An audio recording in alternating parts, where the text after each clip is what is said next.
The downfall of a narcissist does not come through conflict, nor does it arrive through retaliation. Their undoing comes through revelation, when the empath finally sees clearly and chooses not to play the game. The greatest threat to a narcissist is not rage.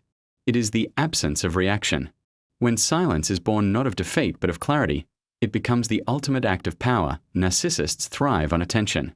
They survive by feeding off chaos, extracting energy from your attempts to reason, defend, or explain. Every reaction is an open door. Each explanation gives them oxygen. They do not need to shout, command, or even show obvious control. Their dominance exists only when you step into their frame, when you begin to doubt yourself, when you question your worth, when you start adjusting your reality to accommodate theirs. This is their art, subtle distortion. They weave confusion with precision.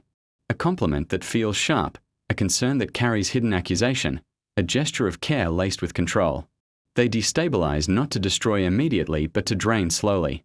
They do not wield weapons, they wield your responses. Your compassion becomes the very rope that ties you tighter. The empath's gift is deep sensitivity, intuition, and the relentless desire for harmony.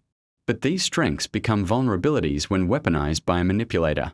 Every attempt to repair, every effort to understand, every ounce of compassion becomes the narcissist's nourishment. They do not seek healing. They seek dominance. And your empathy, when unguarded, becomes their access point, yet the moment access is denied, the balance shifts.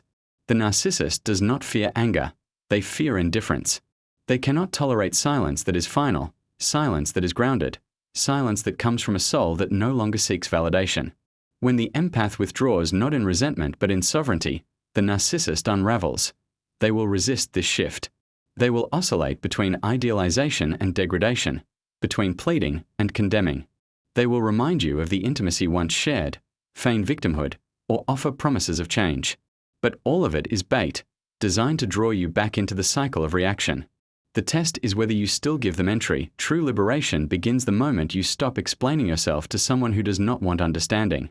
It begins when you realize that your silence is not weakness but strategy, not avoidance, but authority, not suppression, but self-possession.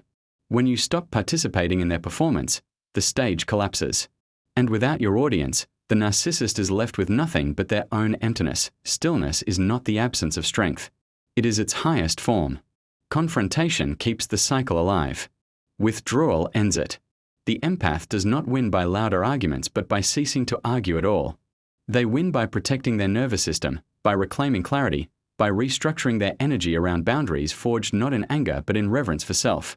These boundaries require no explanation. Their very existence is declaration enough.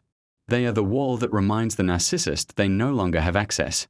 For what the narcissist fears above all is irrelevance, the realization that you no longer bend, no longer explain, no longer bleed energy for their sustenance, and in that silence, something sacred emerges. Peace, clarity, freedom. The empath reclaims their timeline, their emotions, their sense of self.